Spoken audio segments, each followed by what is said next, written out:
Bueno, ahí tenemos poca gente, o sea, vos sola. Pero bueno, igual se va a dar igual, obviamente.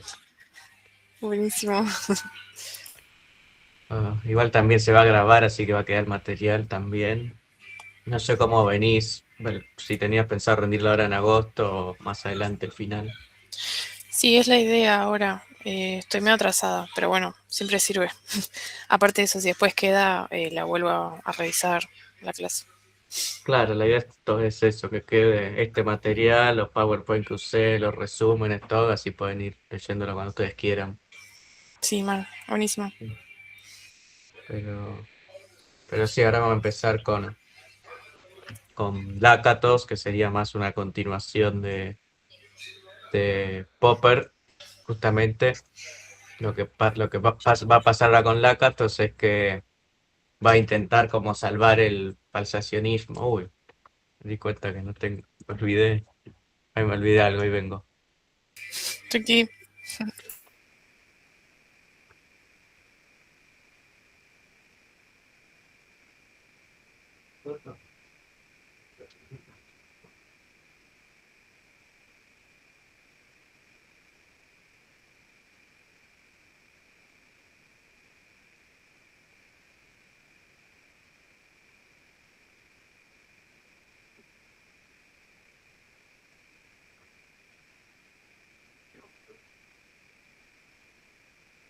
Listo, ahora sí, me había olvidado poner el buzo, que estaba como en mi casa, el Pancho. Pero bueno, podía pasar. Pues bueno, retomando, lo que hablaba era más que nada del falsacionismo sofisticado, se va a llamar de Lakatos. Lo que va a intentar Lakatos es intentar salvar el falsacionismo de Popper. Más que nada la cuestión tan terminante de que en Popper si un enunciado es falso, bueno, provoca que toda la teoría caiga. Para Lakatos no es necesario que una teoría sea reemplazada por el simple hecho que es falseada. Entonces va a intentar reformular el método, hacerlo más específico, más técnico o más sofisticado. Y así entonces va a proponer un falsacionismo sofisticado de Lakatos. Va a intentar justamente sofisticar el método de Popper para que no sea tan negativo o tenga tanta mala fama. Así entonces empezaríamos con la cuestión más de las dos de las dos visiones del conocimiento, justamente. Por un lado tenemos dos posturas que es donde se busca garantizar la verdad. Tenemos el empirismo y el intelectualismo. En el caso del empirismo, lo que se va a plantear es que los enunciados expresan puros hechos que se justifican por una lógica inductiva, que es lo que habíamos visto anteriormente que pasaba en Popper, que es toda esa lógica inductiva requería de un método inductivo, entonces era como un círculo infinito en donde sí o sí necesitamos la inducción para justificar la inducción. Entonces era imposible eso, la lógica inductiva era imposible, entonces no se podía justificar hechos a partir de la lógica inductiva. Así entonces se pasa a un intelectualismo, se empieza a hablar. El intelectualismo se propone que la verdad se garantiza mediante demostraciones lógicas. Eso no entra mucho en detalles, pero lo que va a plantear es que es imposible que una demostración lógica, por medio de la lógica, pueda tener tanto poder para sostener una realidad que vemos en el mundo, va a decir. Como que es imposible que la lógica tenga tanto poder para garantizar una verdad de la experiencia. Entonces, frente a esos dos partes, el empirismo y el intelectualismo, no convence al conocimiento científico para justificar una creencia. ¿Qué es lo que se produce? Entonces, aparece todo el Círculo de Viena. La epistemología se ramifica y el Círculo de Viena propone distintas teorías. En este caso, el Círculo de Viena, el problema central es, recordemos, es lograr una unidad de toda la ciencia y al mismo tiempo crear un método que sea universal. Y en ese método se va a buscar una forma de demostrar la verdad de los enunciados. Se van a proponer distintas teorías para eso. La primera, una visión probabilística. Es decir, no es necesario demostrar en extremo la verdad, sino que cada teoría posee un grado de probabilidad o de confirmación. Esa por un lado la que aparece, que no me acuerdo qué filósofo del Círculo de Viena era parte de esa corriente, pero es una una teoría que aparece que en realidad no se puede mostrar la verdad de algo, sino sostener la probabilidad de que ocurra de tal manera. Lo otro es que el justificacionista va a decir que la ciencia teórica es indemostrable, es decir, no es imposible que podamos mostrar hechos teóricos, sí hechos empíricos, pero hechos teóricos es imposible, entonces no se van a hacer tanto quilombo con eso. Y el otro respuesta que aparece es el falsacionismo ingenuo o dogmático, que es el de Popper. Así, Popper obviamente no lo va a nombrar así, pero así lo nombra Lakatos para hablar de ese falsacionismo ingenuo. Lo que va a plantear es que todas las teorías son falibles, son conjeturas y que la base empírica es infalible, que no podemos demostrar la verdad de los enunciados. Y entonces, como tal, las teorías pueden ir cambiando y pueden ir modificando constantemente. Lo máximo que podemos aspirar es a demostrar la falsedad de una teoría, va a decir el falsacionismo de Popper.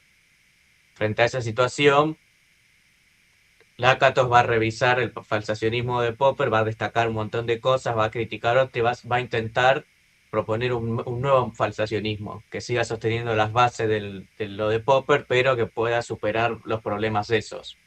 Los problemas anteriormente mencionados, que las teorías son solo conjeturas, que no hay una verdad absoluta, sino que solo aspiramos a mostrar la falsedad, que si una teoría es falsa, cae toda la teoría. Es el gran problema en Lakatos, que una teoría sea falsa no significa que sea completamente olvidada y eliminada, sino que en realidad se puede reformular, puede ir cambiando, como que no es tan potente la falsación al punto que elimina la teoría.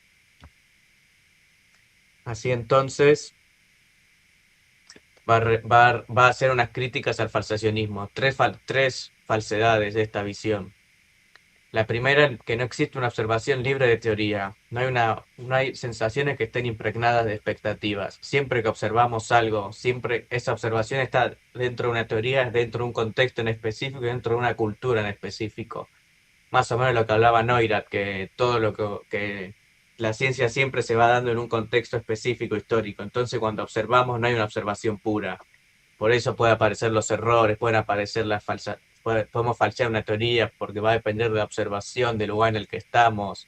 Y esa misma observación entonces no garantiza que, por ejemplo, si observamos algo y demostramos que es falso, que sea falso eso y que sea eliminado. No garantiza eso, va a decir Lakatos. Es decir, no hay una observación pura, sino que toda observación tiene expectativas, deseos, está dentro de un sistema inmerso, etcétera.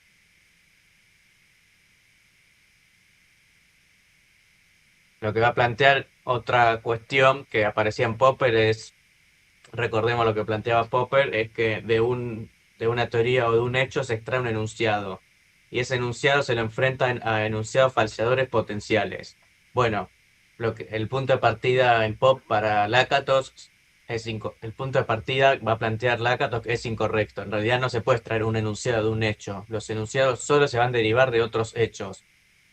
Es decir, cuando se produce un hecho físico, no se produce un enunciado, sino que el enunciado se deriva de otro enunciado y se justifica mediante otros enunciados. O, o, o más simple, porque se podría decir que sí, se derivan enunciados de los hechos. No se puede justificar no se puede justificar enunciados a partir de hechos. Sería, en realidad los enunciados siempre deben justificarse a partir de enunciados, justamente. Y lo otro que va a plantear es que es que las grandes teorías no prohíben ningún estado observable de las cosas. El gran problema del falsacionismo es que elimina las mejores teorías de la historia, por el simple hecho de que se encontró algo falso. Eso entonces ahí tenemos las tres críticas que hace Lakatos al falsacionismo ingenuo de Popper, que no hay una observación pura, es decir, no observamos y ni experimentamos de manera pura ni neutral, por así decirlo, sino que todo está dentro de un sistema, dentro de una cultura, dentro de expectativas y deseos. Lo segundo, que los hechos empíricos no pueden justificar un enunciado, sino que el enunciado se justifica mediante otros enunciados de manera lógica. Y tercero, el falsacionismo ingenuo elimina grandes teorías, las mejores teorías de la historia. Y en realidad es un gran problema eso, porque no puede tener tanto poder la falsación para eliminar una gran teoría. Entonces va a intentar un falsacionismo metodológico. Es decir, va a revisar el método del falsacionismo Lakatos y va a intentar explicarlo de una manera que pueda adaptarse para superar todos esos problemas que anteriormente mencionaba. Así entonces, para que había justo una persona, ahí la acepté.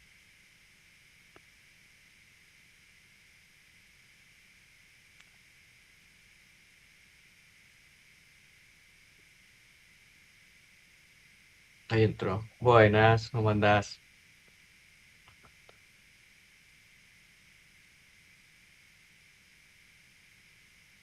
Justo estábamos empezando Lakatos.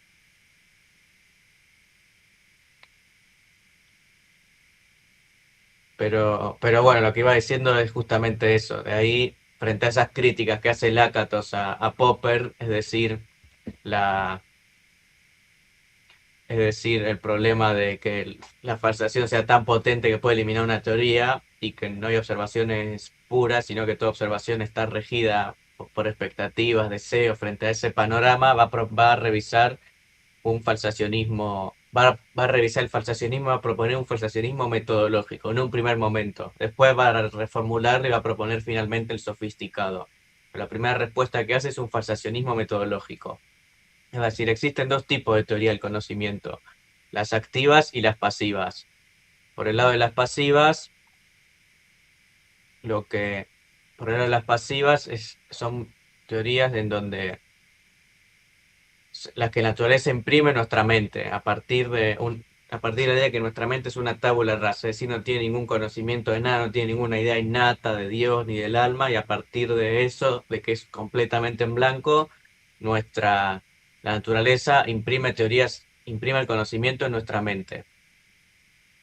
Y por otro lado, las teorías activas van a plantear que sí necesitan una actividad mental. Por ejemplo, nacemos con expectativas rígidas que actúan como prisioneros y que entonces esas expectativas generan,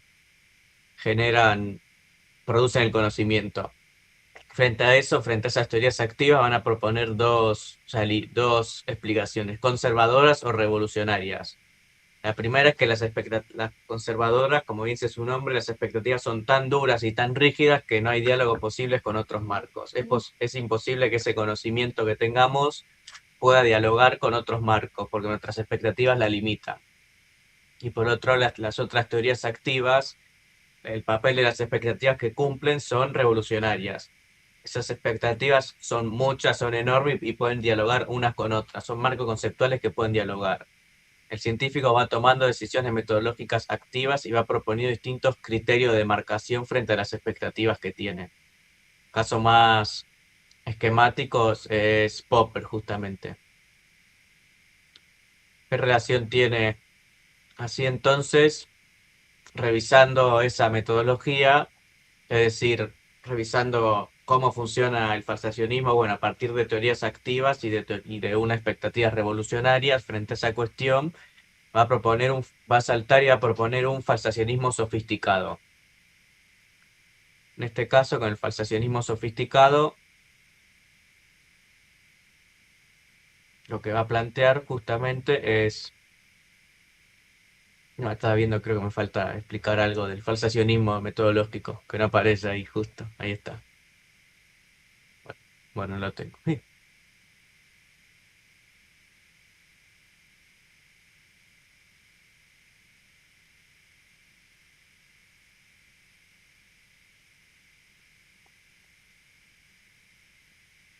Bueno, no faltaba nada al final, me iba a enredar. Falsacionismo sofisticado. ¿Qué va a plantear la propuesta de Lakatos finalmente? Entonces revisó el falsacionismo, revisa el método, propone cómo funcionan las teorías y formula un falsacionismo nuevo, el falsacionismo sofisticado se lo llama.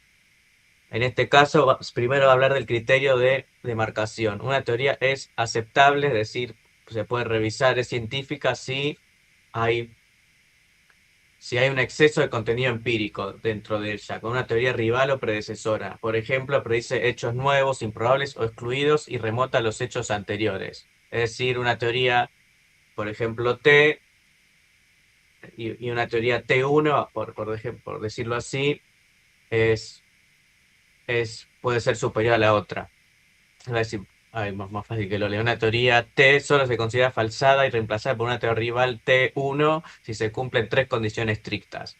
Él va a redefinir el método por el que reemplazamos teorías. Recordemos en Popper, para reemplazar una teoría con el simple hecho de que sea falseada a partir del método que él propone, el falsacionismo, bueno, con que sea falseada puede ser reemplazada. Cambio para Lakatos, para que una teoría sea eliminada y pueda ser reemplazada por otra, bueno, va a proponer tres condiciones o tres criterios específicos. La primera, la segunda teoría, es decir, la teoría T1 o T comilla, T1 más fácil, debe tener un exceso de contenido empírico. Es decir, T1 tiene que ser capaz de predecir hechos nuevos, improbables o previamente excluidos T, por la teoría T. Frente a esa situación, como es capaz de predecir hechos nuevos, bueno, es una mejor teoría que la anterior, va a decir. Por otro lado, debe T1 debe explicar todos los aciertos previos de T, es decir, debe incluir el contenido refutado del anterior. Debe siempre incluir el contenido del anterior. Es decir, si una teoría se elimina, la teoría nueva debe incluir lo que la anterior teoría proponía. No es que se elimina y fin, desaparece, sino que debe justamente mantenerlo. Y el tercero es que ese, ese ese exceso de contenido empírico siempre debe ser verificado en la realidad. Una vez que se propone una teoría nueva, la teoría T1, esa teoría T1 nace muerta, va a decir Lakatos. Pero eso no es nada malo, sino que es siempre, una vez que nace, necesario que la corroboremos en la experiencia. Es decir, no es que decimos, bueno, T1 es mejor que la otra, listo, ni siquiera la corroboramos, sino que sí o sí, una vez que la T1 demostramos que es mejor que la otra, bueno, es necesario que la sometamos a la experiencia, que la verifiquemos en la vida, en la experiencia. Y si finalmente se cumplen todas esas tres condiciones, es decir, hay un exceso de contenido empírico, es decir, predice hechos nuevos, improbables o previamente excluidos de la teoría anterior. La T1 a su vez contiene los éxitos de la teoría anterior, la información corroborada de la teoría anterior y a su vez y a su vez la información nueva que propone la busca corroborar, la busca verificar, entonces sí se puede superar, sí se puede reemplazar una teoría por otra. Entonces se hace más sofisticado el método de reemplazar una teoría por otra en Lakatos. Son muy importantes las tres condiciones estrictas que propone Lakatos. Es decir, sí o sí tienen que cumplirse las tres para que una teoría T pueda ser reemplazada por una teoría T1, por una teoría mejor. Si, por ejemplo, pasa solo una cuestión, no, bueno, hay que seguir manteniendo la teoría anterior. Solo hasta que podamos verificarla en la realidad, demostrar su contenido empírico y contener los éxitos del anterior, una vez que se cumplan esas tres condiciones sí o sí, bueno, y sí podemos cambiar de una teoría a la otra, pero antes no.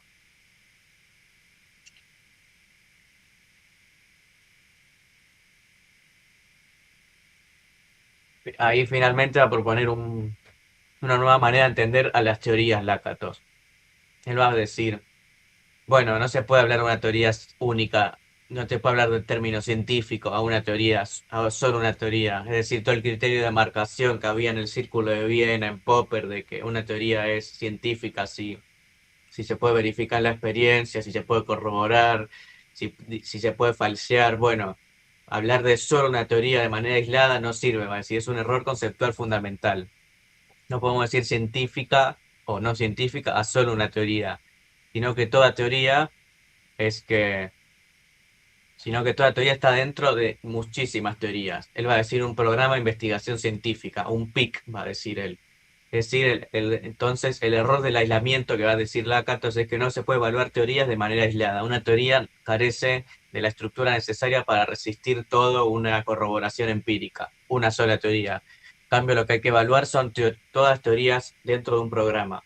Así entonces, el programa de investigación científica es una unidad de análisis de la ciencia que hace referencia a una serie de teorías relacionadas. Las teorías entonces siempre deben evaluarse no de manera aislada, sino con sus predecesoras, es decir, qué proponía la anterior teoría y por qué la superó, así se mide el progreso, qué hipótesis auxiliares sostienen a a la teoría actual, es decir, cuál es la hipótesis o la pregunta que guía esa teoría, y lo más importante, bajo qué investigación, bajo qué entorno se realizó esa teoría.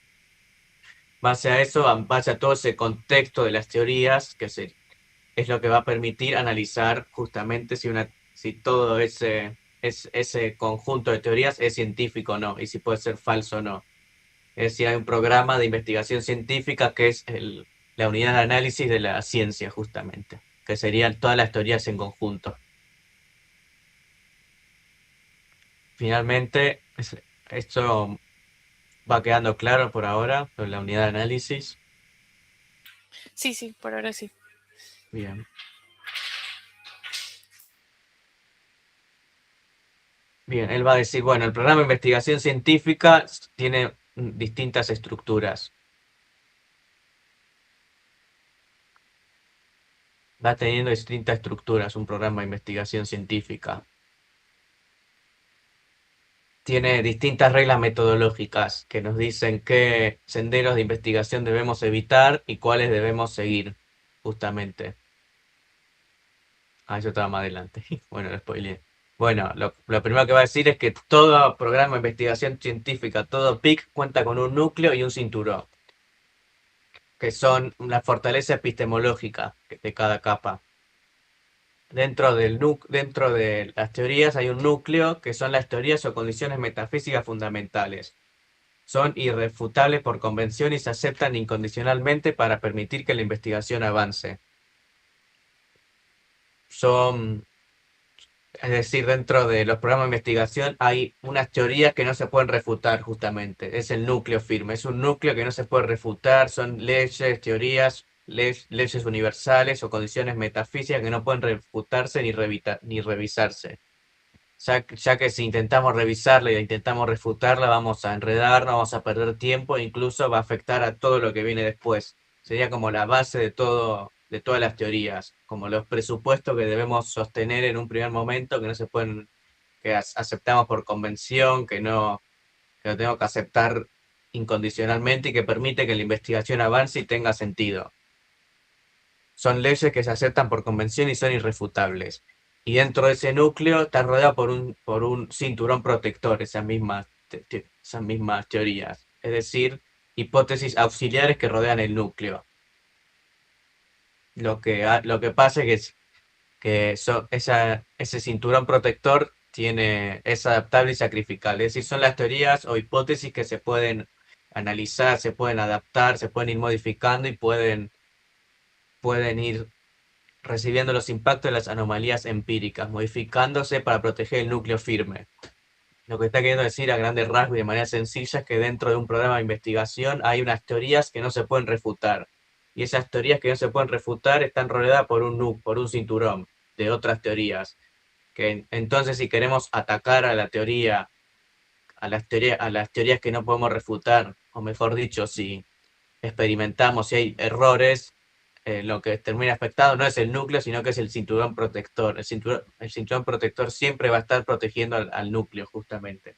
Esas teorías del cinturón protector protegen al núcleo de contradicciones, de críticas, de refutaciones, y gracias a que lo protege, justamente hace que la ciencia siga avanzando.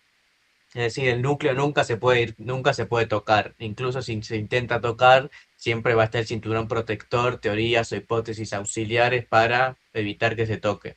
Porque si se toca, cae todo el sistema y es imposible que la investigación avance. Es decir, debemos aceptarlas, esas mismas teorías y seguir. Así va a decir es que dentro del programa de investigación, dentro del PIC, hay reglas y hay reglas metodológicas que dictan qué senderos evitar y cuáles seguir. Lakatos va a llamar a ello con el nombre de heurística positiva y heurística negativa. En el caso de la heurística negativa, lo que va a plantear en esta situación es que el programa de investigación consiste en reglas metodológicas. Unas reglas nos dicen qué sendero de investigación debemos evitar, que es la heurística negativa, y otros qué senderos hemos de seguir, que es la heurística positiva. Es decir, la heurística negativa hace referencia a a todo lo que es prohibido, todo lo que no podemos utilizar, todo el camino que no debemos utilizar de manera para investigar. Es una protección absoluta. Prohíbe terminantemente dirigir la refutación hacia el núcleo firme. Y en el caso de la heurística positiva es te dice qué camino hay que seguir para investigar justamente. Y, y transforma y gracias a que sigue y gracias a ese camino es un camino ya verificado, entonces nos aleja de los problemas metodológicos, de las anomalías empíricas y permite ir avanzando en la investigación y ampliando el poder del programa. O dicho de manera más simplificada, todo el programa de investigación científica tiene sus propias reglas, una heurística positiva y una negativa. La positiva nos dice qué camino debemos seguir para investigar en base a este programa, cuál es la mejor manera de actuar, y la negativa, cuál es el- la peor manera de actuar. Es decir, no debemos seguir esa forma, sino que debemos seguir la positiva. Todo, todo programa siempre tiene esa heurística, siempre tiene el camino a seguir y el camino a no seguir. Eso para Lakatos es algo que se da siempre. Es decir, todo PIC, todo programa de investigación científica tiene un cinturón protector, tiene un núcleo y dentro de todo ese programa tiene sus reglas que indican qué camino hay que seguir y qué camino hay que evitar. Es decir, está bastante bien ordenado toda la estructura de las teorías. Ahora lo que se va a decir es, bueno, cómo finalmente frente a esa situación que tenemos los PIC, es decir, distintas teorías, cómo esas mismas teorías se someten a, a competencia, es decir, qué hace que un PIC sea mejor que otro, que un programa de investigación científico sea mejor que otro. ¿Cómo entran en competencia? Va a decir él. Frente a esa situación, él va a decir justamente es que el progreso de la ciencia se asocia con la elección de un programa progresivo frente a un programa estancado regresivo. PIC progresivo significa que el desarrollo teórico, es decir, la teoría, anticipa al contenido empírico. Es decir, cada nueva teoría nos conduce al descubrimiento efectivo de un nuevo hecho nuevo. Por ejemplo, se propone una teoría nueva frente a lo que se observa y esa teoría se experimenta y se descubre algo nuevo gracias a ese contenido teórico. Entonces, ese contenido teórico anticipa el contenido empírico. Entonces, un PIC que es progresivo, lo va a llamar la K2. Y en el caso del PIC estancado regresivo va a decir que en este caso el desarrollo teórico queda rezagado respecto al empírico. Es decir, se producen hechos nuevos, hechos empíricos nuevos y la teoría no puede explicarlo. Entonces, frente a esa situación, el progreso se empieza a dar frente a esa situación. Es de competencia de PIC el progreso. Cada PIC compite con otro para establecerse como el dominante en la investigación científica. Y a su vez, el científico que trabaja en determinado PIC puede ir a trabajar a otro PIC, ya que no existe tesis de inconmensurabilidad. Es decir, lo que lo vamos a ver más adelante en CUM, de que como que hay una cierta inconmensurabilidad en cambiar de teorías. Bueno, para Lakatos no pasa eso. Él va a decir que un científico esté dentro siguiendo ciertas teorías, un programa de investigación en específico y quiere cambiar a otro porque es mejor, puede hacerlo tranquilamente. No es que cambia la manera de entender el mundo y que no puede acceder al otro sistema, sino que sí puede abandonar un sistema estancado y mudarse a uno progresivo. Es decir, y así entonces se da el progreso en la ciencia. El científico cambia de un sistema, de un programa estancado a uno progresivo. ¿Y por qué se produce ese cambio? Porque justamente el progresivo tiene un desarrollo teórico que anticipa al empírico. Es decir, las teorías que proponen permiten predecir hechos y explicar los hechos que se producen. En el cambio, el estancado, las teorías no pueden explicar los hechos que ocurren. Entonces queda estancado, regresivo, y entonces el científico puede abandonarlo y puede pasarse a uno progresivo. Y así se produce el motor en la ciencia, así se va produciendo el progreso, es decir, así se va cambiando de teoría, de una mejor a otra a partir de una competencia de pics. Un pic progresivo es mejor que uno estancado y se cambia al pic progresivo y entonces el otro queda atrás. Así entonces va a empezar a revisar, ahora sí va a revisar la falsación. algo, sí, acá. Lo de la falsación va a decir, bueno, ¿qué va a pasar con la falsación que retomamos a Popper? Nunca es definitiva. Una anomalía no va a desacreditar instantáneamente todo un programa de investigación. No, no pasa como sostenía Popper, que si hay una anomalía hace que caiga toda la teoría científica. Acá no, acá una anomalía no puede hacer que caiga ni siquiera una teoría, que caiga todo el programa de investigación científica. El programa de investigación científica tiene tanto poder, tiene tanta estructura, tantas teorías dentro, como el núcleo protector, como el núcleo, el cinturón protector, tantas reglas que una sola falsación no puede hacer que caiga todo el sistema.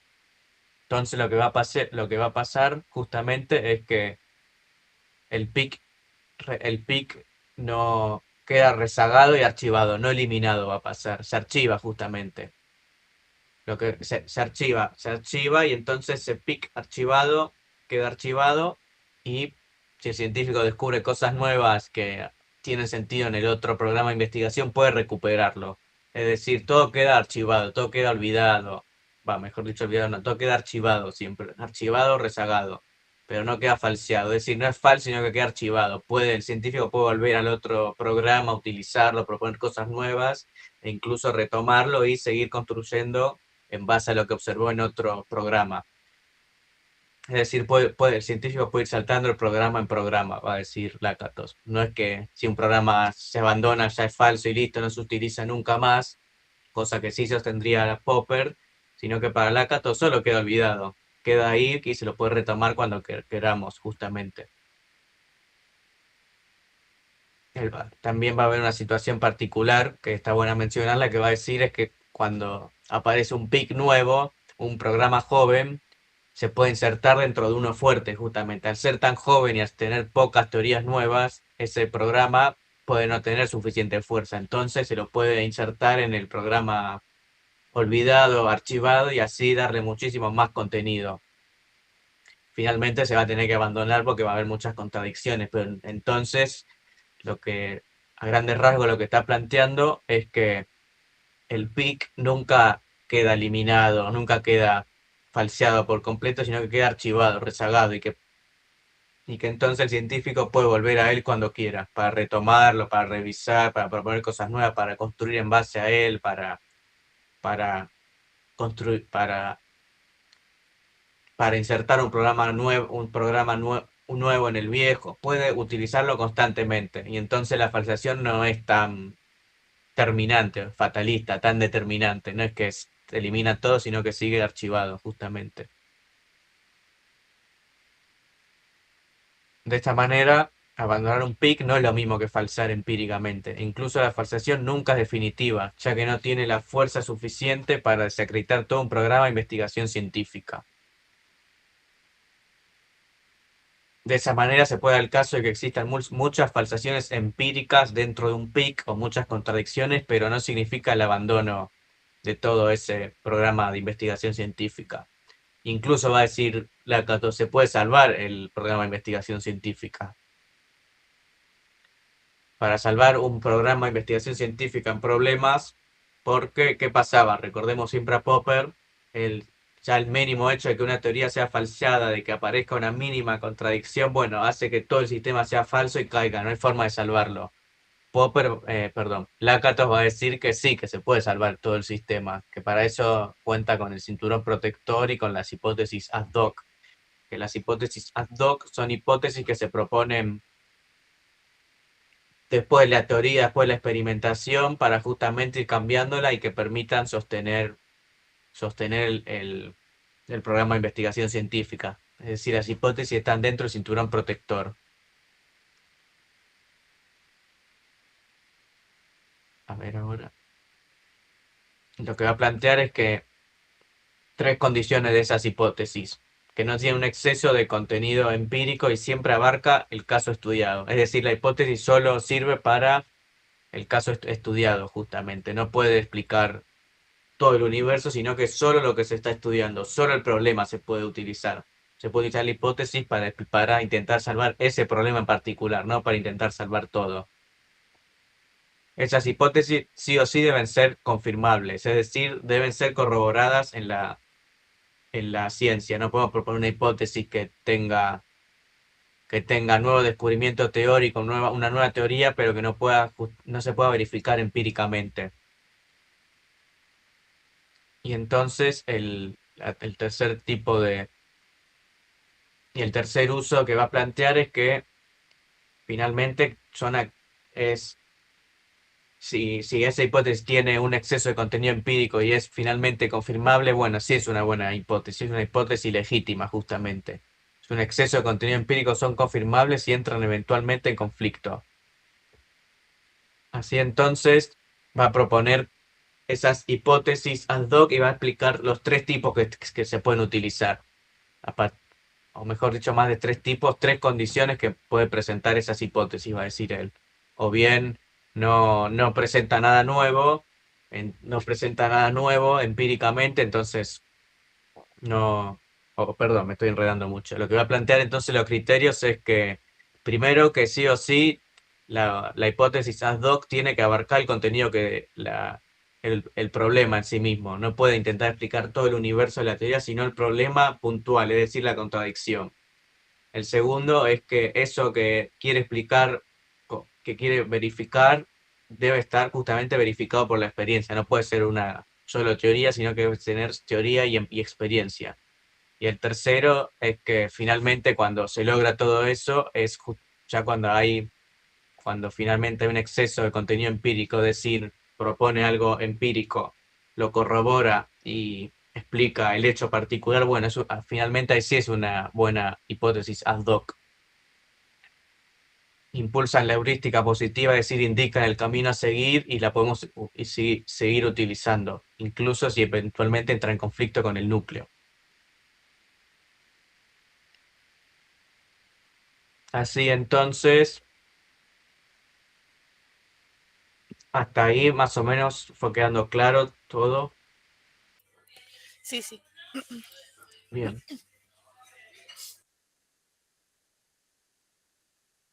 Bien, entonces finalmente ahí se hace, bueno, ahí tenemos todo el método del falsacionismo sofisticado que plantea Lácatos. Es decir, tenemos un método que no busca eliminar las teorías así como si nada, por un simple hecho de falsación, va a proponer toda una estructura de teorías, un programa de investigación científicas, donde donde cada programa cuenta con un núcleo, que son las teorías que no se pueden refutar, con un cinturón, que son teorías o hipótesis que sí se pueden refutar, y es como tipo un chaleco antibalas que, que permite proteger las críticas, las anomalías, las contradicciones de la experiencia y que en vez de que caigan en el núcleo, caigan en el cinturón, es decir, sería la protección de esas teorías irrefutables y a su vez esas, ese programa de investigación científica es un conjunto de teorías que permite explicar cómo progresa la ciencia.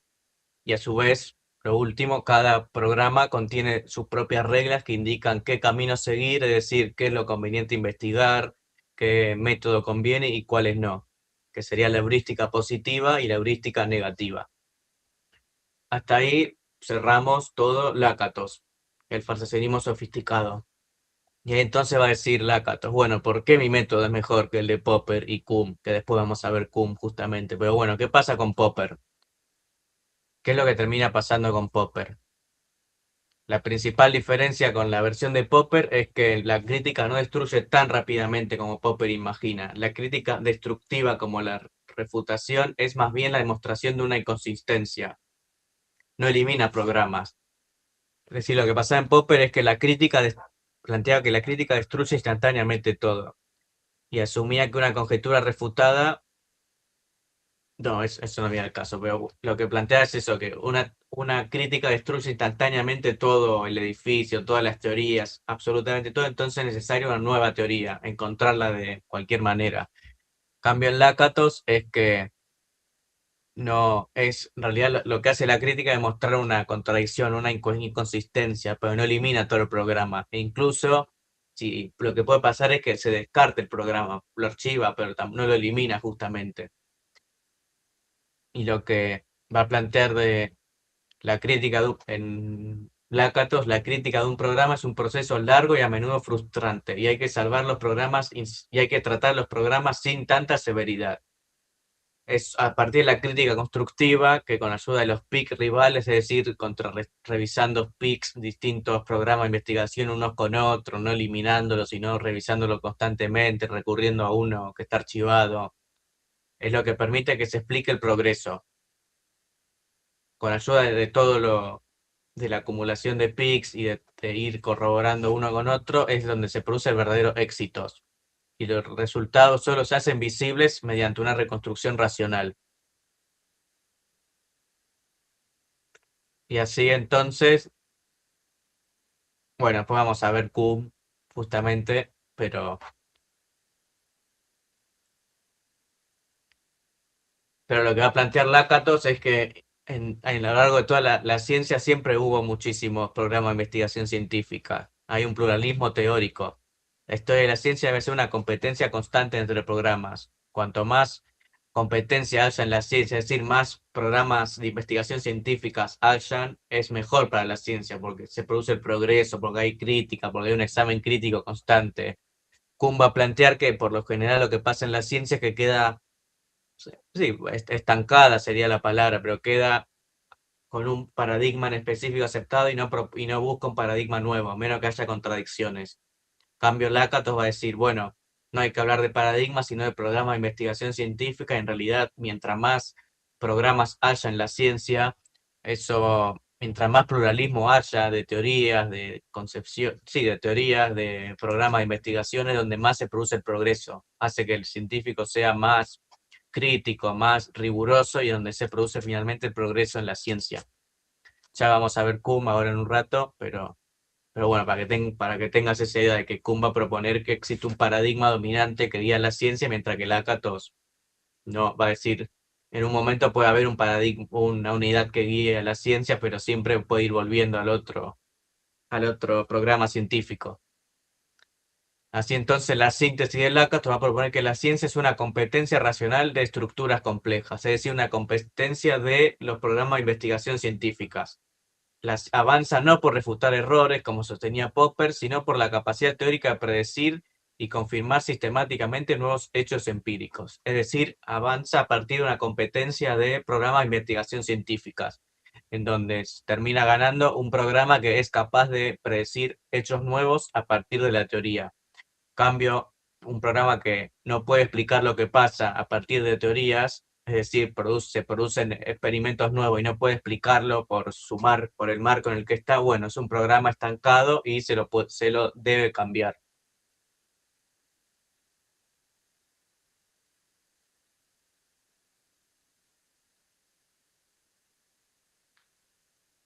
Bueno, y ahí finalmente esto, bueno, la revisión holística no viene al caso, pero lo que va a plantear al final la Catos es que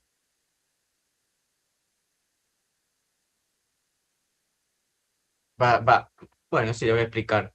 Es una superación de las visiones dominantes, es decir, la de Popper y la de Kuhn. Entonces, a partir de esta postura del falsacionismo sofisticado, se pueden sostener dos tesis para el conocimiento y para la metodología, que puede utilizar la ciencia a lo largo de todo el tiempo. La primera, la tesis que plantea Duhem y Kine, que es una revisión holística, es decir, una revisión del conocimiento. Holística es justamente del conocimiento, donde se va a plantear que todos los enunciados se pueden revisar. Todo enunciado se puede revisar constantemente. No se puede revisar, no se puede revisar todo a la vez, pero sí se puede revisar todo. Si surge una anomalía, se puede revisar hasta incluso el núcleo. Se lo puede revisar, no se lo puede contrarrestar, pero sí revisar. Es decir, no hay nada que sea.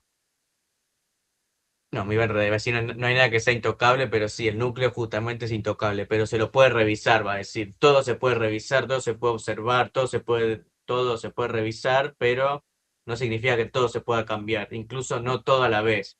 Toda teoría está siempre en relación con otra teoría, con hipótesis ad hoc, con un contexto en específico, que podemos constantemente revisarlo, pero no podemos cambiar absolutamente todo, va a decir.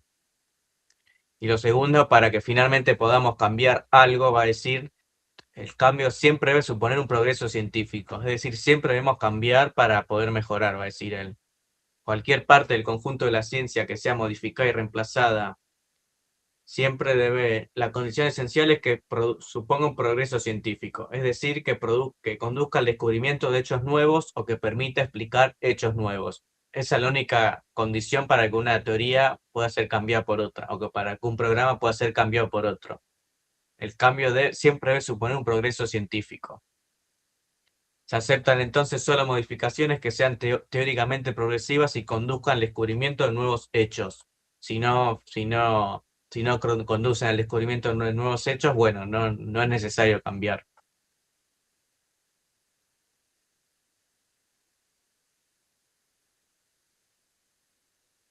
Bueno, ahí finalmente la parte final de la síntesis de todo lo que vimos hasta recién. La síntesis entonces, ¿cómo se produce el conocimiento? No es acumulación de certezas, acumulación de programas de investigación científicas, sino que es sino que la ciencia justamente va cambiando a partir, sino que el progreso se produce a partir de una competencia de programas de investigación científica, no de acumulación, sino de competencia. Entonces, para cerrar Lácatos, tenemos una unidad de evaluación. Las teorías por sí solas no pueden evaluarse de si son científicos, ¿no? Sino que toda teoría siempre debe evaluarse en relación a las teorías anteriores para ver qué es lo que busca explicar y qué propone nuevo, en relación a las hipótesis que la rodea y en relación al contexto en el que se produce esa teoría. Frente a toda esa situación, las teorías deben evaluarse siempre en relación con otras teorías y frente a esa situación no se puede hablar de una teoría, sino de una unidad de evaluación, que es el PIC, el Programa de Investigación Científica. Todo programa, todo programa contiene reglas, contiene entonces un núcleo, un cinturón protector y reglas que determinan cuál es el mejor camino a tomar y cuál es el peor, que sería la heurística positiva y la negativa. Lo segundo es que para Lakatos la crítica no tiene un poder tan fuerte o tan fundamental como plantea Popper. Es decir, la crítica no busca destruir, no busca destruir, sino que busca obligar a un programa a generar nuevo contenido o a exponer su estancamiento. Es decir, la crítica lo que hace es que se tengan que proponer nuevas hipótesis ad hoc, que se tengan que revisar el programa. En Popper, la crítica lo que pasaba era que provocaba toda la caída del sistema. Bueno, en Lakatos no. En realidad provoca que se revise todo el programa o expone que está atrasada, que está estancada. Pero ese estancamiento no significa que es la peor teoría del mundo y que debe ser abandonada, sino que está estancada. Entonces se lo archiva, se pasa a otro programa y si en ese programa nuevo también se estanca, bueno, podemos volver al anterior. Siempre podemos volver al otro programa o a las otras teorías. Y el conocimiento para Lakatos avanza siempre a partir de competencia de PICS, es decir, a partir de una competencia teórica pluralista. Es decir, mientras más teorías hayan en la ciencia, más teorías, más programas de investigación científica estén funcionando, es lo que permite que avance el conocimiento. Y el mejor programa va a ser el programa progresivo, el programa que es capaz de anticipar y descubrir los hechos inéditos del futuro, y es capaz de predecirlo y explicarlo. Ese va a ser el mejor programa para Lakatos. Y hasta ahí terminamos con Lakatos. No sé si te quedó alguna duda del tema, si fue claro, fue un quilombo. No, o sea, es un quilombo, pero quedó bastante claro, porque yo estaba viendo los videos de pandemia de la profe y estaba medio perdido. Así que ahora, como que ordené un poco más. Sí, sí, es bastante quilombo. Además eso, primero tenés que retomar Popper y después ver qué plantea Lakatos. Pero bueno, lo más importante la idea es, sí, perdón. No, tranqui, tranqui. Sí, sí, lo más importante es esa idea de que justamente lo que él quiere es salvar el falsacionismo. Quiere que no, quiere todo lo que plantea Popper, bueno, le critican porque es tan fatalista, tan determinista, una crítica que no puede que una crítica no puede hacer que caiga todo el sistema. Entonces, en base a eso, Lakatos va a retomarlo y va a intentar salvar el falsacionismo. Por eso es sofisticado, porque le propone un método nuevo, propone un programa, una manera nueva de entender a las teorías, una unidad de las teorías justamente y busca explicar cómo se produce el progreso en la ciencia y qué lugar tiene la crítica. pero sí, bastante quilombo, varias cosas. Sí, sí. Sí, lo que está bueno para estudiar también, muy bueno, es el libro de cátedra, que creo que está cargado en el Drive.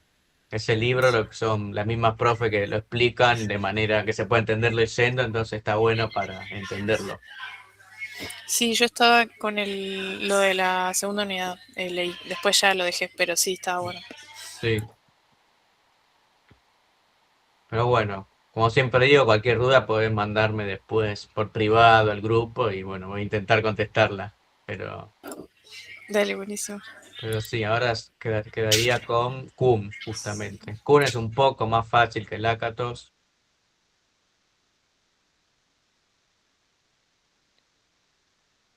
pero bueno, Cum, Tomás Cum. Ah, ¿habías escuchado algo? ¿Lo habías estudiado? ¿Sabes algo del tema en este caso? Tengo lo de los prácticos, que medio me lo olvidé, pero tengo eso nomás. Sí, lo bueno de CUM es que lo que ven los prácticos es, o sea, es más que nada lo que vemos en los teóricos también. Es como que el mismo, es más o menos el mismo contenido. O sea, en los prácticos vemos un poco más la lucha entre Popper y CUM, y en cambio en los teóricos vemos la teoría de CUM, justamente, que igual en los prácticos la abarcamos, pero entonces es como que retomamos contenido, eso está bueno. Así entonces, empecemos con Tomás Kuhn. ¿Qué va a pasar con Kuhn? Como dije, la idea de toda esta unidad va a seguir contestando a Popper, tanto Lakatos que va a intentar salvarlo, bueno, en el caso de Kuhn va a refutarlo por completo, va a criticarlo muchísimo y va a proponer una manera nueva de entender a la ciencia. Así va a hablar de revoluciones científicas, de cómo se entiende el progreso en la ciencia, en toda la ciencia. Lo primero que va a plantear es, bueno, que acá un poco para atrás vuelve el problema en Kuhn no va a ser cómo demostrar que algo es verdadero en la ciencia, sino cómo es el progreso en la ciencia, cuál es la unidad de la ciencia, cómo avanza una ciencia, cómo se produce el conocimiento. Es decir, cómo avanza la ciencia, se va a preguntar Kuhn. Esa sería la pregunta central. Frente a eso va a analizar, bueno, ¿quién es antes el sujeto de la ciencia? ¿Cuál es la unidad de la ciencia? La unidad de análisis de la ciencia no es la teoría ni el producto final, sino la praxis de quien la producen, es decir, la comunidad o el paradigma, va a decir él más adelante. Él va a decir, dentro de, dentro de una ciencia, de cualquier ciencia que te puedas imaginar, o sea, no, las ciencias naturales, por ejemplo, la física, la matemática, la astronomía, siempre hay una comunidad científica que esa comunidad científica no es la suma de los científicos y listo, sino que está aglutinado, está o tiene una unidad o sigue cierta teoría que es el paradigma. Ese paradigma entonces otorga una misma manera de ver el mundo, determinando lo que es ciencia y lo que no, y determina la metodología a utilizar para resolver problemas. Así entonces el punto central. La ciencia no se compone entonces de científicos individuales, sino de una comunidad que guía sus investigaciones, que utiliza tales métodos y que opera de tal manera a partir de un paradigma. Acá, bueno, acá ahí volvemos, pero más que nada, ¿qué es un paradigma? Va a decir él. Eso lo va a decir en otro en otro libro que es la postdata. Él, en un momento, en el libro que leen, La lógica de la investigación científica, se va a dar cuenta que nunca explicó qué es un paradigma. Entonces, en esa postdata va a explicar finalmente qué es el paradigma. ¿Qué se entiende como paradigma? Bueno, el paradigma abarca cuatro concepciones, cuatro definiciones, va a decir él. La primera, el paradigma, son aquellas generaciones simbólicas, es decir, aquellas expresiones que son leyes, naturalezas y definiciones, es decir, un lenguaje común que guía a la comunidad científica. El paradigma también compone a los componentes metafísicos. ¿Qué sería metafísico? Aquellas teorías que determinan aquellas teorías que van más allá de la ciencia, que son más racionales, por así decirlo, son más de la razón, de la mente y que determinan qué es una explicación válida, qué es un problema y cuál es la importancia de los enigmas. El tercer componente del paradigma son los criterios compartidos, los valores. Es decir, todo paradigma contiene valores que la ciencia debe seguir. Por ejemplo, la idea de que tal cosa es coherente, que hay más sencillez en otras, de por qué se adopta un paradigma por sobre otro, bueno, esos valores que comparten los científicos que determinan cómo operar, cómo una teoría es mejor que otra, qué es la coherencia, es lo que facilita la toma de decisiones. Y lo que más adelante vamos a ver, lo que permite cambiar de un paradigma al otro. Y cuarto, los paradigmas también hacen referencia a los logros significativos que logra la ciencia. Es decir, son los logros significativos y las soluciones concretas, que serían los ejemplares. Es decir, el paradigma también demuestra los logros que fue produciendo esa ciencia y esos científicos en específico. Esos logros, a su vez, es lo que sí es la base empírica, es decir, a partir de esos logros siguen operando y siguen produciendo conocimiento. Hasta ahí entonces tenemos el paradigma. Entonces el paradigma está compuesto de esos cuatro elementos. Las generalizaciones simbólicas, es decir, leyes de naturalezas y el lenguaje que utilizan los científicos, lo- los componentes metafísicos que hacen referencia a aquellas leyes que determinan qué es lo correcto, qué es lo incorrecto, qué es un problema y qué no es un problema y por qué es importante resolver problemas. Hace referencia a los valores, es decir, los criterios que comparten los científicos al momento de investigar y contiene también las teorías correctas, los logros que tuvo la teoría justamente. Todo eso contiene el paradigma, esos cuatro elementos en específico. Hasta ahí entonces tenemos el paradigma. Ahí volvemos para atrás entonces, recordemos que planteaba Kuhn, como los científicos, en la ciencia no hay científicos individuales, sino que hay una comunidad de científicos. Y esa comunidad guía sus investigaciones y sus métodos a partir de un paradigma. Ese paradigma está compuesto de esos cuatro elementos que dijimos, pero también, y esos cuatro elementos permiten otorgan una misma manera de ver el mundo, dictando qué es lo que es, qué es ciencia, qué no, cuál es la mejor manera de actuar y cuál es la peor manera. Es decir, ese paradigma guía al conocimiento científico, guía a la comunidad científica. Y lo más importante, ese paradigma permite que exista una comunidad científica. Para que haya una comunidad es necesario que haya un paradigma, justamente, va a decir él. Que después lo vamos a ver con las ciencias sociales, qué es lo que pasa. Pero bueno, en un primer momento es eso, una comunidad que está guiada por un paradigma. Y para que la comunidad exista es necesario un paradigma. Ahora bien, ¿cómo, cómo se da el progreso en la ciencia? ¿Qué pasa en la ciencia? Va a decir él. Bueno, la ciencia avanza a partir de cambios de paradigma, a partir de distintos cambios de paradigma. Entonces hay un primer periodo que se llama la presciencia, en donde no hay un paradigma establecido, es cuando empieza a surgir una ciencia. Por ejemplo, cuando empieza a surgir las matemáticas, la física, las ciencias biológicas, la astronomía, cuando empiezan a determinar cuál es el mejor paradigma que nos vamos a mover los científicos, es un periodo de presciencia. No hay un paradigma dominante, entonces hay una presciencia. Finalmente los científicos llegan a un acuerdo, hablan y eligen un paradigma dominante. Un paradigma se establece por sobre otros. Y ahí finalmente aparece la ciencia tradicional. En esa ciencia tradicional, ese paradigma dominante determina los problemas de los científicos a resolver y los mismos científicos resuelven problemas a partir de ese paradigma. Es decir, es un periodo muy tranquilo. ¿Qué va a pasar? Yo todo esto lo digo a grandes rasgos, después vamos a ir viendo detalle por detalle, pero para más o menos tener el esquema. ¿Qué va a pasar justamente frente a la experimentación de los científicos? Ese paradigma puede entrar en contradicción. Y frente a esa contradicción, bueno, va a haber una crisis de confianza del paradigma. O bien se lo intenta salvar proponiendo hipótesis nuevas o una nueva formulación, o bien ese paradigma queda obsoleto, queda estancado y entonces es necesario cambiar al otro. Pensarlo más que nada como para acordarte del otro en Lácatos. Bueno, ese paradigma está estancado, no puede explicar los hechos nuevos, entonces es necesario cambiar a otro paradigma. ¿Qué pasa? Se entra en una crisis, en una ciencia revolucionaria, en una ciencia extraordinaria.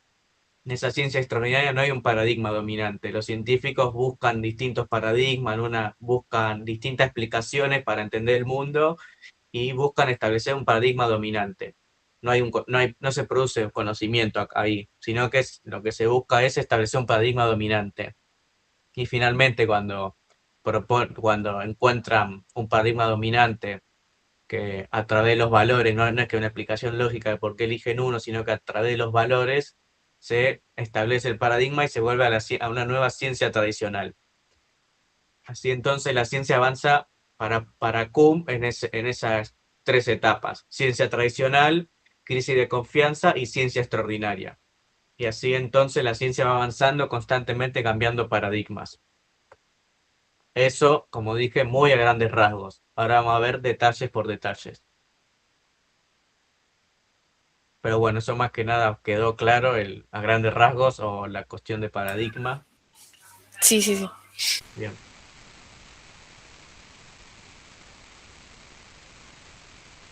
Bueno, tenemos entonces el caso de la fase uno, la presciencia o la lucha de escuelas. ¿Qué es lo que pasa en esa presciencia? Cuando se empieza a constituir una ciencia de lo que sea, de las ciencias sociales también, los científicos van a debatir constantemente los fundamentos filosóficos, ontológicos y metodológicos. Es decir, va a intentar establecer un paradigma dominante que guíe la investigación científica, que proponga una manera de operar, una manera de utilizar métodos. Va- los científicos van a intentar establecer un paradigma dominante. No va, en este caso no hay una comunidad científica porque no hay paradigma y entonces no hay entonces es un caos constante, hay un debate constante y un caos. Ningún sector va a lograr imponer su forma de ver el mundo. ¿Qué puede pasar acá? Finalmente se logra establecer un paradigma dominante a partir bueno, no entra mucho en detalles Kuhn, pero más que nada a partir de cuestiones de coherencia, de sencillez, de valores, como se dan cuenta que una explicación es más sencilla que la otra y lo establecen a partir de un argumento, a partir de argumentación, no de cuestiones lógicas, va a decir él. Y entonces se establece el paradigma dominante y se pasa al periodo de ciencia normal. ¿Qué pasa con las ciencias sociales en específico? Por ejemplo, la sociología, la psicología, la filosofía, las ciencias económicas. No, siempre están discutiendo constantemente con el paradigma. Por ejemplo, en la psicología vos tenés paradigma dominante puede ser el psicoanálisis, otro la terapia conductual, otro la terapia gestal, como que hay muchísimas teorías dominantes, muchísimas paradigmas que determinan cómo operar, cómo tratar al sujeto, cómo psicoanalizarlo. Entonces, frente a esa situación, al no haber un paradigma dominante, es decir, la psicología no es solo psicoanálisis, sino que es todas esas corrientes que dije, frente a esa situación, no establece un paradigma dominante y no puede avanzar un periodo de ciencia normal. Las ciencias sociales entonces se ubican en la etapa de presciencia. ¿Qué pasa entonces? Para Kuhn no serían ciencias justamente. No logran establecer un paradigma, entonces no son una ciencia, son una presciencia. No tienen un paradigma hegemónico único. Cosa que sí pasa con la matemática, con la física, con la astronomía, con cualquier ciencia exacta, en donde sí establece el paradigma dominante. Y ahí se constituye en ciencia y aparece la comunidad científica. Finalmente, comunidad científica y ciencia tradicional. Una vez establecido el paradigma hegemónico, el debate filosófico termina. La ciencia se vuelve acrítica. Eso es muy importante. ¿Por qué se vuelve acrítica? Va a decir él. Ya tiene un paradigma dominante, ya tiene un paradigma de cómo investigar, cómo operar. Entonces no van a revisar el paradigma ese, sino que van a resolver problemas, resolver enigmas, va a decir él. Así entonces ese paradigma otorga una visión del mundo, que los científicos comparten una lente común e incuestionable sobre la realidad misma. Ese paradigma lo que van a hacer es aplicarlo de manera exhaustiva y en la naturaleza observada, es decir, se utiliza para resolver problemas, para resolver enigmas. Y lo que se busca de ese paradigma es resolver rompecabezas o enigmas. Él va a utilizar esas palabras: rompecabezas, enigma, problemas. El paradigma entonces, la etapa de ciencia tradicional es una etapa de resolución de problemas, de resolución de enigmas, en donde cada científico donde cada científico de la comunidad comparte una manera de entender el mundo, una metodología en específico y solo busca resolver problemas. Por eso es una etapa acrítica, porque no revisa el paradigma, los fundamentos, las teorías fundamentales, no, solo resuelve problemas a partir del paradigma. ¿Qué va a pasar en algún momento? Va a decir él. puede pasar en algún momento en donde esa misma resolución de problemas o de rompecabezas no puede hacerse por el paradigma. Es decir, el paradigma queda corto a los problemas nuevos que aparecen. No pueden explicar los problemas que aparecen. Entonces va a aparecer una crisis de confianza y anomalías.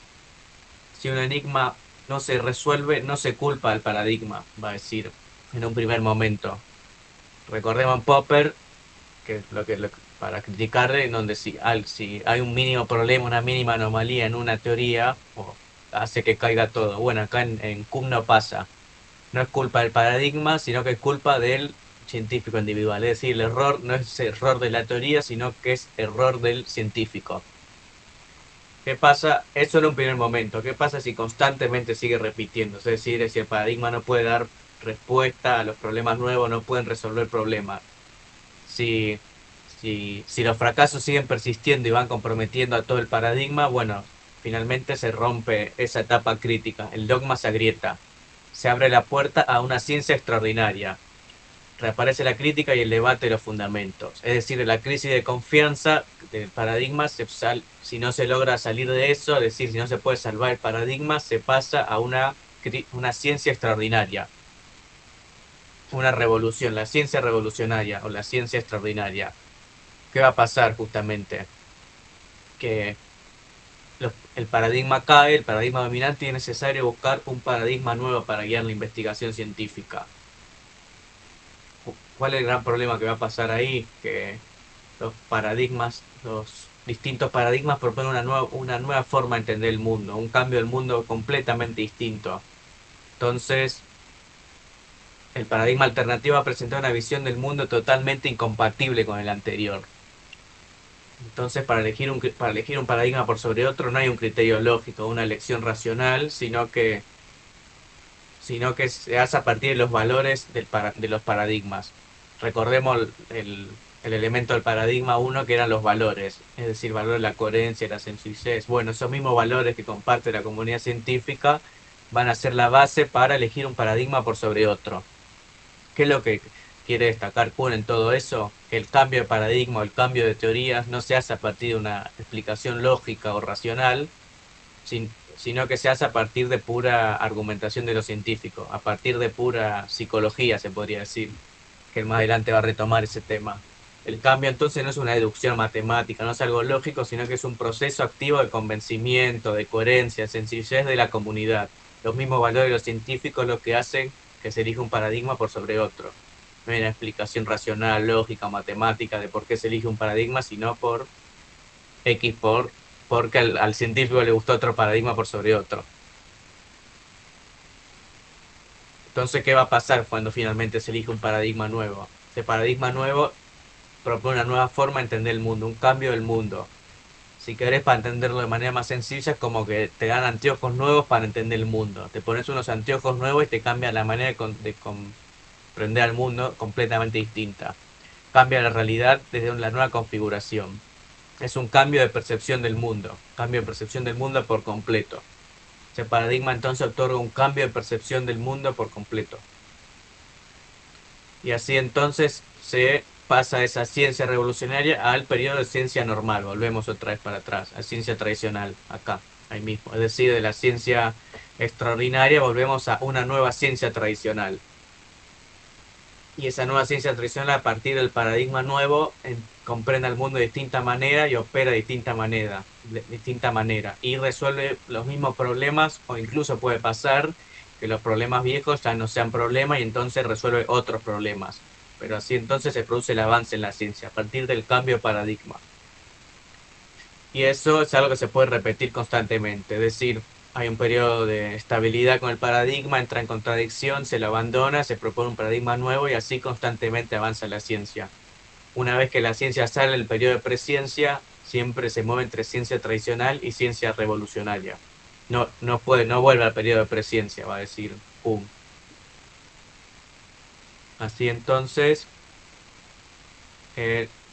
los estados de la ciencia. ¿Qué, qué pasa en la presciencia con el consenso? Bueno, no hay ningún consenso, hay una lucha de escuelas constantemente. y el foco de actividad, es decir, se enfocan justamente en resolver cuestiones metodológicas o filosóficas, es decir, cuál es la base sobre la que vamos a operar en la ciencia. Eso pasa en la preciencia, discute eso, cuál es el paradigma dominante que vamos a utilizar. No existe el consenso alguno, no llega a una lucha de escuelas constantes y no se logra establecer ningún paradigma dominante. Eso pasa con las ciencias exactas cuando nacen y pasa constantemente con las ciencias sociales. No establece un paradigma dominante, no, entonces no es una ciencia. Finalmente, en la ciencia tradicional, ¿qué es lo que pasa cuando se establece? El consenso es hegemónico y dogmático. ¿Qué significa hegemónico y dogmático? Los científicos reconocen el paradigma dominante como el mejor, creen en él y lo utilizan sin cuestionarlo, es decir, dogmáticamente, sin cuestionarlo. A partir de eso, la ciencia tradicional lo que consiste en resolver enigmas o problemas a partir de la aplicación del paradigma de manera acrítica, es decir, no se cuestiona por qué aplica el paradigma, sino que resuelve problemas. Y si, si hay un problema del paradigma, bueno, es culpa del científico, es decir, el científico aplicó el mal paradigma o experimentó mal. ¿Qué pasa si sigue dándose mucho esa situación? Se vuelve a la ciencia extraordinaria, se cae a la ciencia revolucionaria y entonces no hay un paradigma dominante. El consenso es dividido, no es dogmático, es decir, cada científico va a argumentar por qué un paradigma es mejor que otro, no hay una unidad de paradigma. La actividad entonces en la ciencia extraordinaria no va a ser resolver problemas, sino persuadir hasta proponer un paradigma dominante. Y una vez que se propone un paradigma dominante, se abandona el anterior y se reemplaza el paradigma. Eso es la ciencia extraordinaria. Bueno, acá lo que vimos de la arquitectura de un paradigma, cómo opera los cuatro elementos y finalmente el problema de la inconmensurabilidad. ¿Qué pasaba por ejemplo, en Lácatos? No existía tal problema. ¿Qué es lo que plantea la inconmensurabilidad? La- lo que, lo que va a plantear es que la inconmensurabilidad es que los paradigmas plantean una manera de entender el mundo tan grande, tan enorme, que es imposible que se puedan comparar uno con otro. Como proponen maneras distintas de entender el mundo tan enorme, tan contradictoria, se les puede decir, bueno, es inconmensurable eso, no se puede abarcar. Entonces no hay una explicación de entonces no se puede comparar lógicamente un paradigma. Bueno, Lakatos va a decir que entre los programas de investigación no pasa eso.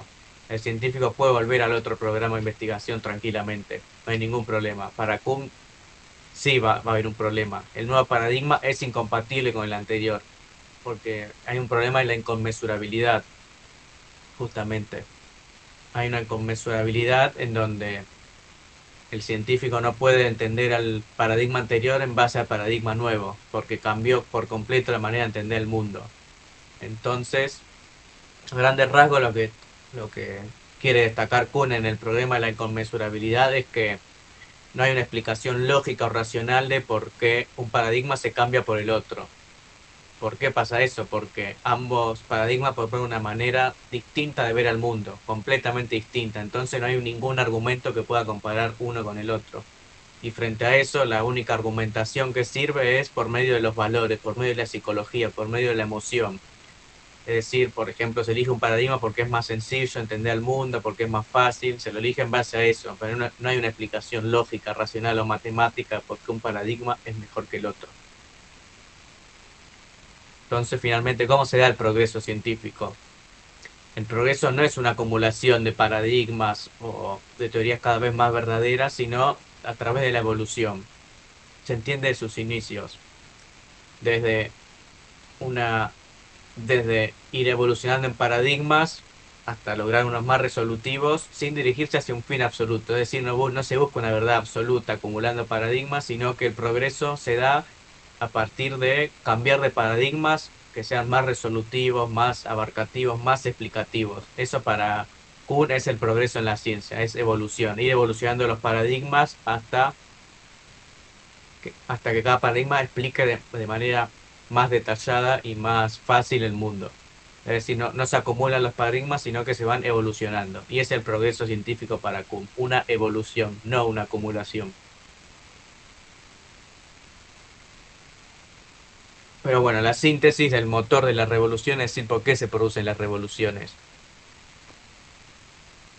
¿Por qué se producen las revoluciones? Va a decir Kuhn. Bueno, debido a que los paradigmas presentan un mundo cerrado e inconmensurables uno con otro, la ciencia no puede transitar lógicamente entre ellos. Requiere un salto gestáltico, es decir, un salto de la manera de entender el mundo, de la gestal, un salto de entender al mundo de otra manera, impulsado por la persuasión. La ciencia no construye una torre hacia la verdad, sino que experimenta una evolución, adaptando sus herramientas para sobrevivir y resolviendo los enigmas de su época. Ahí se puede ver en la imagen. Está el tipito ahí en un paradigma específico que no le funciona. Entonces tiene que saltar a otro paradigma, a partir de la persuasión, de la argumentación, pero no a partir de una explicación lógica. Y gracias, entonces se convence que otro paradigma mejor hace ese salto, entiende una nueva manera de entender el mundo y gracias a esa nueva manera de entender el mundo vuelve a resolver problemas en base al nuevo paradigma. Así entonces avanza la ciencia a partir de evolución de paradigmas y así se produce el progreso. Y eso fue toda la teoría de Kuhn justamente.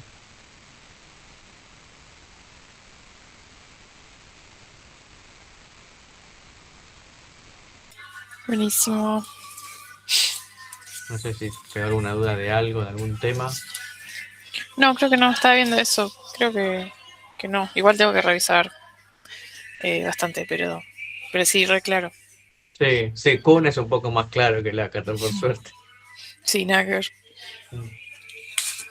Pero bueno, si no quedó nada, terminamos por hoy. Nos quedaría la última clase donde vamos a ver Feyerabend y no me acuerdo de más. Vemos de Feyerabend. Pero bueno, Feyerabend y creo que la epistemología feminista, todas esas cuestiones, y con esto terminamos el intensivo de filosofía de las ciencias.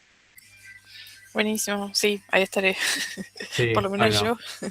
sí. Bueno, muchas gracias por sumarte. Espero que te haya No, servido. gracias a vos. Buenísimo. Nos estamos viendo. Nos Éxitos. vemos. Gracias.